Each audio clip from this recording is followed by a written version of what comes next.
I'm Andrea Giles, and you're listening to the Heal from Infidelity podcast, episode number 206, When the Results Don't Match the Effort.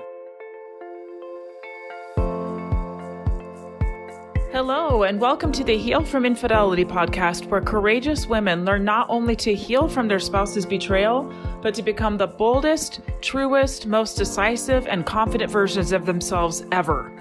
If you know there's more for you than the life you're currently living, but don't quite know how to get there, you are in the right place. Stick around to learn how to create a life that will knock your own socks off. Is it possible? It is, and I'm here to show you how. I'm your host, Andrea Giles. Are you ready? Let's dive in. Hello, everybody. Welcome back to another episode of Heal from Infidelity. Today, I'm going to be sharing with you something that we all deal with, this frustration between putting in a lot of effort to try to change some kind of result, try to change some kind of outcome, and not having it work and not feeling like your efforts are paying off. We all have been there in one way or another. And surely in the realm of healing, in the realm of trying to fix relationship issues, we all can feel this frustration where we feel like we're just giving and giving or putting everything we've got in, and it's not going the way that we want. It can be very disheartening and very frustrating, right? I myself have felt this lately where I have looked at some goals that I've had and seen how, even though it felt very aligned, like the goals felt very aligned and like very good. And what I mean by aligned is not for some outward praise or for somebody else to approve of me or anything like that. You know how sometimes we can have goals because we think that it'll make us more valid in some way, right? Like if I weigh this certain amount or if I achieve this thing, then maybe somehow I'll be more valid. Not that kind of goal. That's not what I'm talking about. I'm talking about when there's something in our heart that we feel that we really want, that feels very good to us to pursue, that we know that it can help us grow and expand, and then honoring that and trusting that and feeling aligned with that and then going for it. And then, we put in all that work. And then sometimes it feels like things are flat or stagnant, and how difficult that can be. And I've been feeling a touch of that lately around a goal that I have. And so that's why I decided to do this episode, because I'm sure you also feel this way sometimes, right? And where we can tend to go is in going, am I doing something wrong? Was I off? Did I have it wrong in the first place, right? Is it even working? So let's talk about this today, okay? How many of you listening might feel the same way on your journey of moving forward from infidelity? Maybe you've been journaling, going to therapy or coaching, trying to stay open, and you still feel stuck, or your partner still hasn't shown up in the way that you've hoped, even though you really can honestly say that you have been trying in every way that you know how. All right, so first let's talk about this experience, this mismatch. Part of any growth process often has this stage. There's a mismatch. There is a place where we are putting in the effort and the results are slow or invisible even, right? Sometimes we can't see any results. Sometimes the seeds that we plant take time to root in the ground before anything is yielded that we can actually see, right? How many of you have had this experience? I will raise my hand first that I totally have. Let's say that you make goals to get healthier. And so you start going to the gym, and let's say you've gone 3 days in a row and you stand in front of the mirror and you're like, I swear I look worse than I did 3 days ago, right? Or my pants feel tighter. And it can be frustrating. It can be like, come on, like I'm putting it in. Look, 3 days in a row. Come on. There should be something to show. And sometimes there's not. And so it can be very easy to throw in the towel, to be discouraged and say, never mind, I'm not going to do it anymore, right? Sometimes we do things like planting bulbs in the fall, and then everything freezes, and we're like, I hope something comes of those, because right now they're frozen in the ground and we don't see anything until the springtime, several months later. It really, truly does not mean that nothing is happening. It means something is happening underground in the unseen. You know, I can tell you this. Just from a business standpoint, I've been now working in this infidelity space since 2019, right? I started out with 0 clients, 0. And I just started talking and sharing and saying, hey, this is what I do. This is how I help people, right?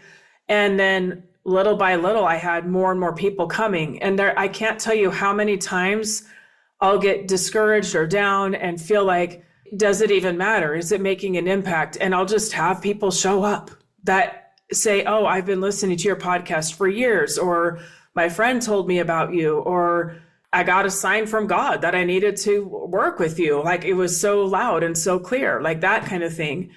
And to me, I don't often see the seeds that are planted. I see the work that I do, but I don't necessarily know what soils they're getting planted in, meaning who is touched by my work, who out there is listening, who out there is considering working with me that I might talk to next week, right? I never know that. I'm not privy to it, but I keep showing up because I have faith in the process, and that me continuing to show up means that I'm continuing to plant those seeds and that my reach will get further and further, that I'll be able to help more and more people make a bigger impact, and of course, continue to grow my business, right? The work that you're doing is much the same. It can feel like such a mismatch. It can feel like it doesn't matter, that nothing's happening. I promise you, it doesn't mean that nothing is happening. It means something is just happening underground where you can't see it, in the background. You don't know. You just don't know what's going on in the heart of somebody else, what's being recalibrated in them, right? An analogy that I use all the time in my coaching with my clients is that when they are living with somebody who's intentionally deceiving them, often what happens is their normal meter is broken. I say, your normal meter is broken, right? We don't register even what is normal, what is gaslighting, what is somebody intentionally trying to throw us off their trail, intentionally trying to turn us against our own intuition so that we look away from them, right? And when we start to recalibrate, it can take time. It can take time for us to start to even realize, okay, I used to be able to see things in this way, and now I think that this is what this is. And we're trying to recalibrate to that before we move mountains in our relationships, right?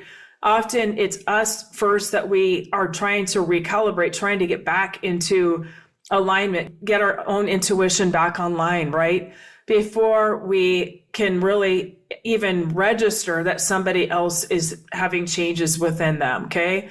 And often in this place too, we get so impatient because we're like, I'm putting in all this work and it looks like nothing's happening over there.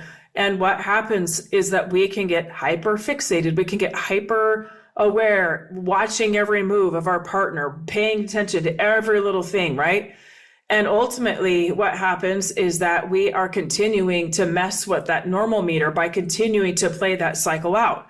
And how we recalibrate is by slowing that down and trusting the process, and trusting that the more we focus on recalibrating our own normal meter, the more impact we are having in the other person feeling that shift in us.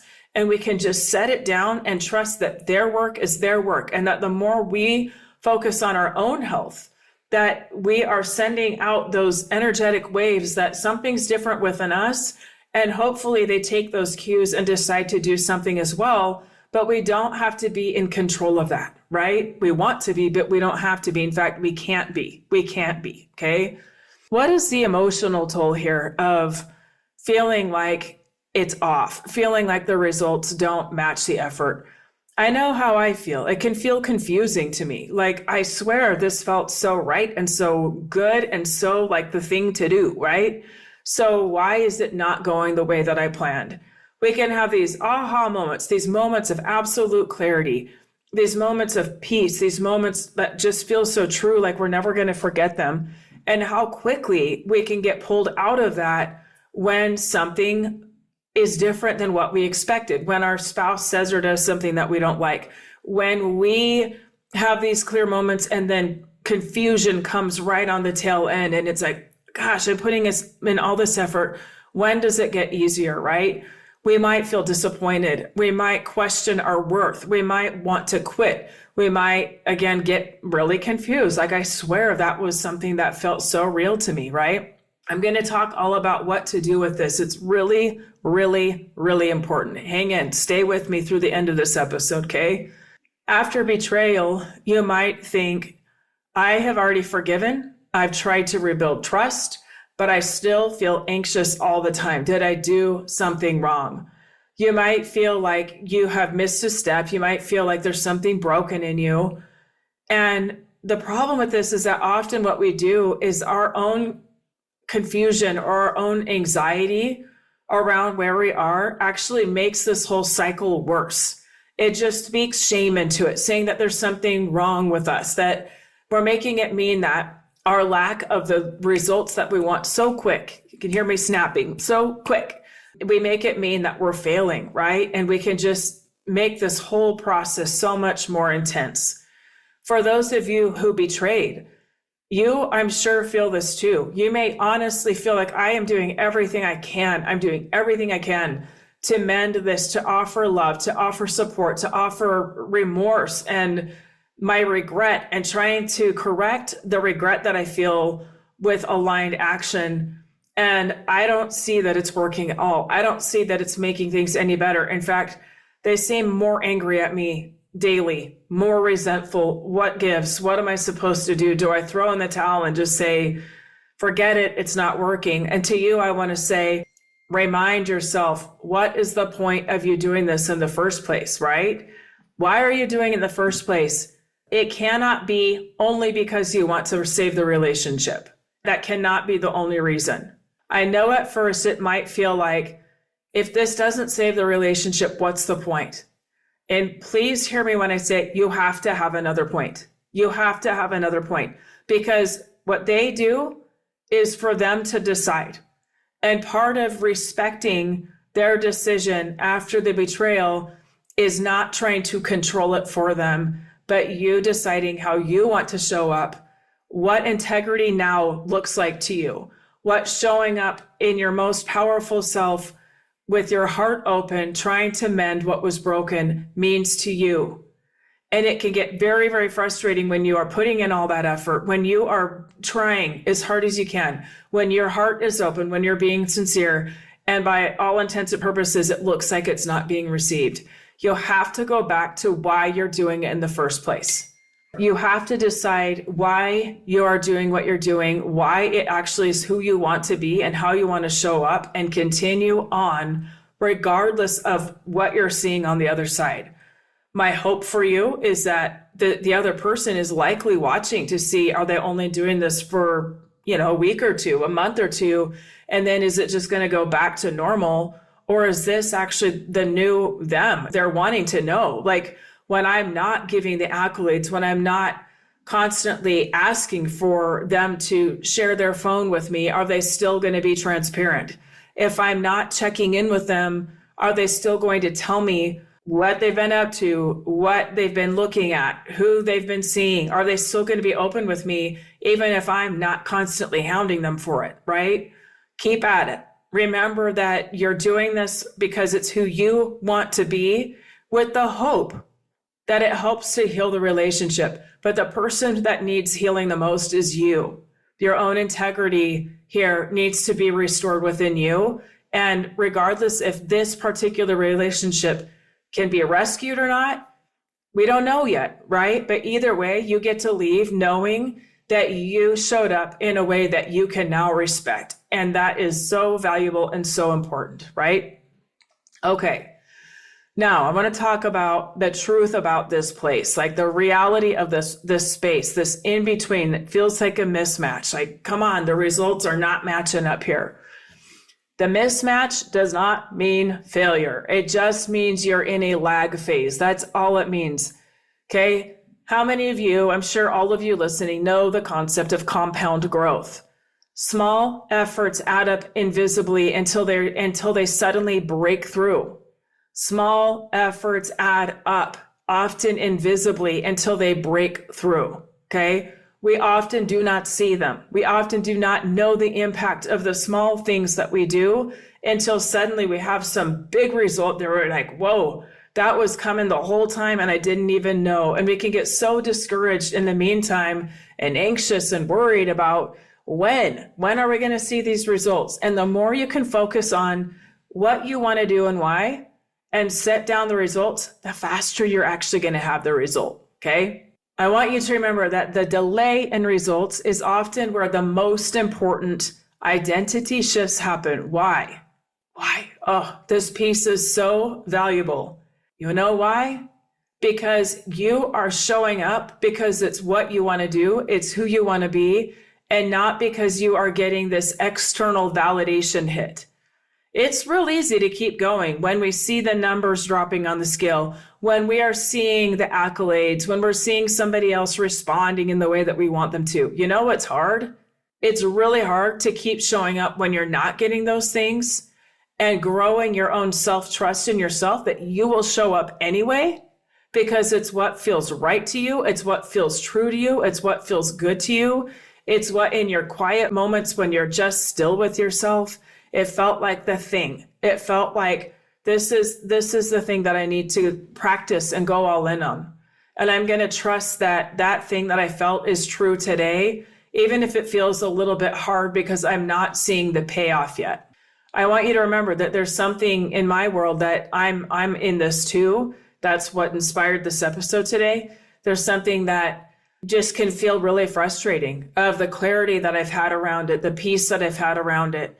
And to feel like it coming to fruition feels slow, sometimes like pulling teeth. You know, it can be really easy to question yourself and go, was that real?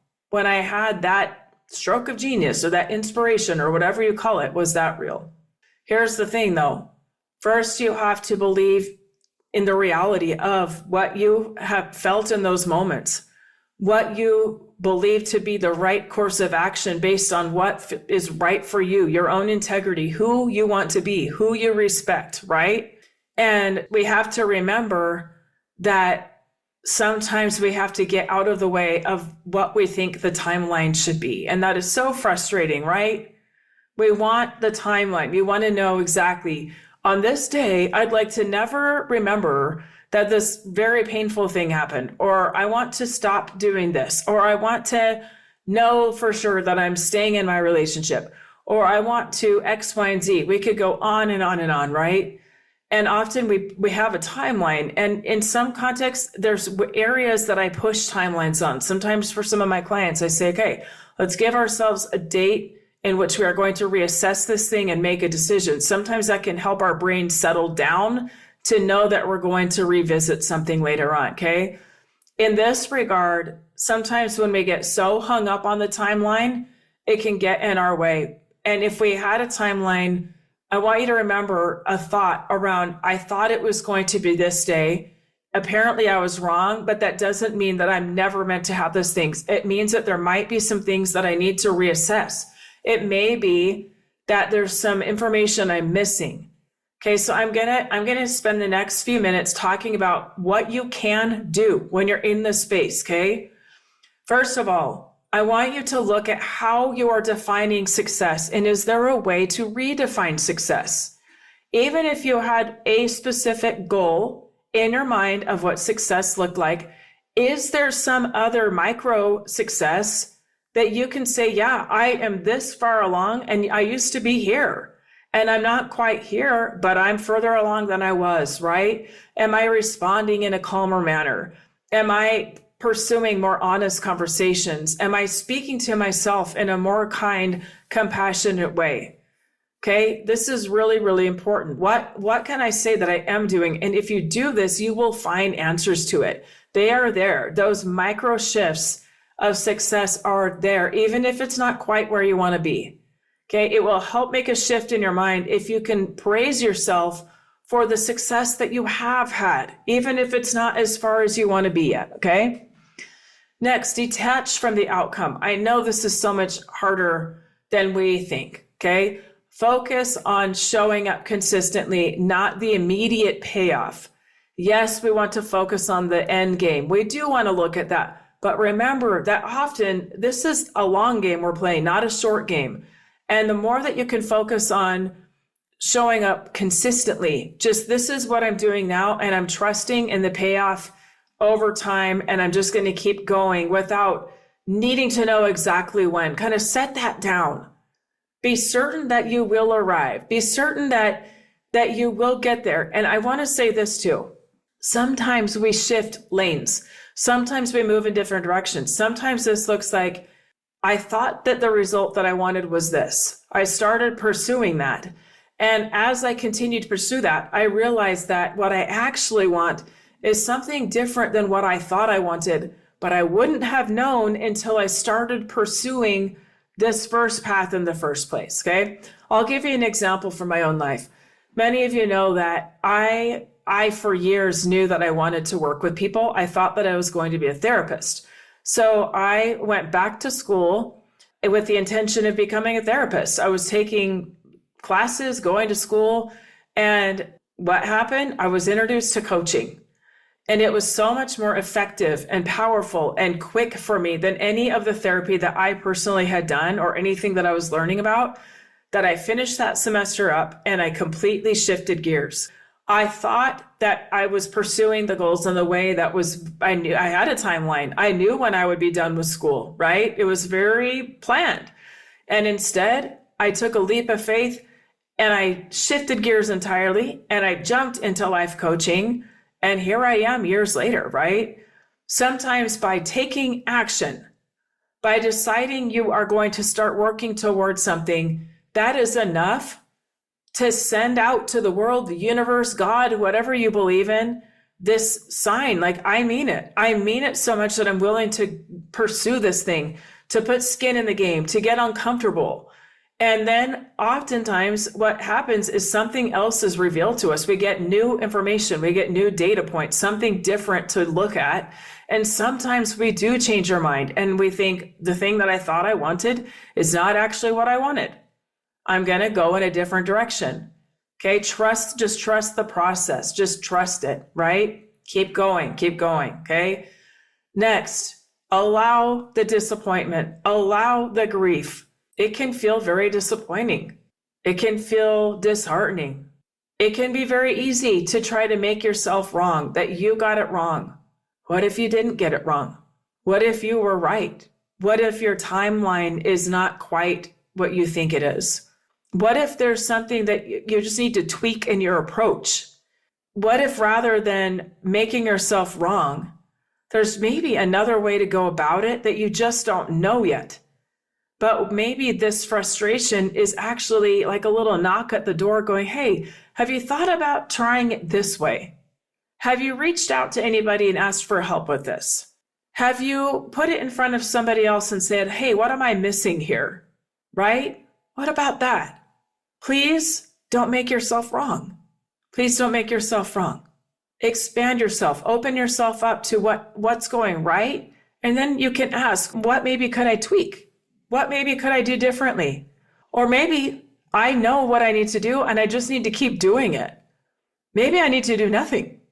And I just need to trust that, like those bulbs that we planted in the fall, that they're going to pop up in the spring with beautiful flowers. Maybe that's it, right? Stay the course. Trust the long game. We are playing the long game. This life is not about a sprint. This life is about who are we becoming when we have this one life, this one shot in this human body of ours, these bodies that experience so much joy, pain, sorrow, grief, loss, happiness, wonder, all the things that we experience, right? You are in an experience in this human form that feels painful. I know. You will not stay here forever. But what is it that is needing to be felt by you right now for you to open up to what needs to be seen, for you to recalibrate into what you already know you need to do, for you to get your conviction back of the importance of what you are doing and knowing you're doing a darn good job at it, right? Stay the course. Your efforts are not wasted. Your efforts are not wasted. Keep going, okay? Keep going. If you're in that place of putting in so much effort and not seeing what you hope for yet, you are not alone. I understand this place. We all do. We've all been there. If you're feeling that in your relationship, if you're feeling like you are trying so hard and you are just making yourself crazy, please check in with yourself of where maybe am I trying to control something that's not mine to control. Maybe I'm trying to manage how somebody else responds to me rather than how I respond to them. Maybe I'm trying to control the timeline of if I do this, it should deliver this. Maybe I'm trying to control how this person decides to show remorse by making sure they see again and again and again and again how badly they've hurt me and they still don't seem to get it, right? Slow it down. Slow it down. We cannot control anybody else's process. We can only control our own. Get back in your lane. Keep going. Keep doing the things that you know matter to you, the things that are important to you. Okay? Keep going. Sometimes we have to get recalibrated, see where we might be going off on some other trail a little bit, get back with our own aligned action and keep going. Okay? The results will come. Okay? What you're actually building is compared to a castle versus a tiny little shack. Okay, we can slap up a shack. You can have the result of a little shack. You're not building a shack. You're building a mansion. It's going to take time. It's going to take deliberation. It's going to take intention. It's going to take good stuff. We're not just slapping in a quick fix here that's going to get blown away at the next storm. We're building something that is going to last, okay? We're going to build something intentional that is going to last. This is so much bigger than the immediate result. It's who you are becoming in this process, okay? To wrap this up, I actually am going to share with you a podcast review that came in this last week from a past client of mine. This is to reiterate the importance of building. What we build now is going to have long-term results when you do it in a way that is sustainable over time. This person says, I participated in Andrea's program in November 2022 and left a review after completing the program. I felt that it was necessary almost 3 years later to leave an updated review to share that Andrea's methods and podcasts continue to benefit not only me in the continued repair of my marriage, which I chose to stay in, but all relationships. In one of the most recent episodes, When to Let the Old Stories Go, Andrea poses 4 questions at the end of the episode that really resonated with me. Working through that exercise allowed me to reflect on stories that I needed to let go, and it helped me continue to progress in my healing. Andrea's methods are tried and true, and they really work. If you're hesitating on joining her program or nervous about the cost, trust yourself that the investment you'll make in yourself will continue to return rewards for many years to come. I'm living proof. Thank you, Andrea, for continuing to release podcast episodes. You are most welcome. You're most welcome. All right. I will wrap it up by saying if you want the support that you need to build something that 3 years down the road, 5 years down the road, 10 years down the road, you can say, what a great investment that was. And it has changed the trajectory of my life. It has helped me in every relationship, just like this client did. I invite you to apply to the Get Your Life Back After Infidelity program. You will be able to speak with me right away and find out if it's a good fit. We can make sure that it's a good fit for both of us, that you will get the help that you need, and that we can get you started right away and on your way to having the support that you need to build something that lasts, to build something that you can sustain, to build something that you're so proud of, okay? That's what we do inside the group every day, and I invite you to go apply for that right away. All right, thank you, my friends. Thank you so much for being here. Keep going, keep going. You're doing so much better than you think. All right, have a good week, and I'll see you next time. Thank you for listening to the Heal from Infidelity podcast. If you would like to be kept in the know about upcoming free classes, new podcast episodes, and other ways of working with me, go subscribe to my weekly email. You can subscribe at AndreaGiles.com/lies-about-infidelity/. Again, it's AndreaGiles.com lies-about-infidelity /. I will see you next time.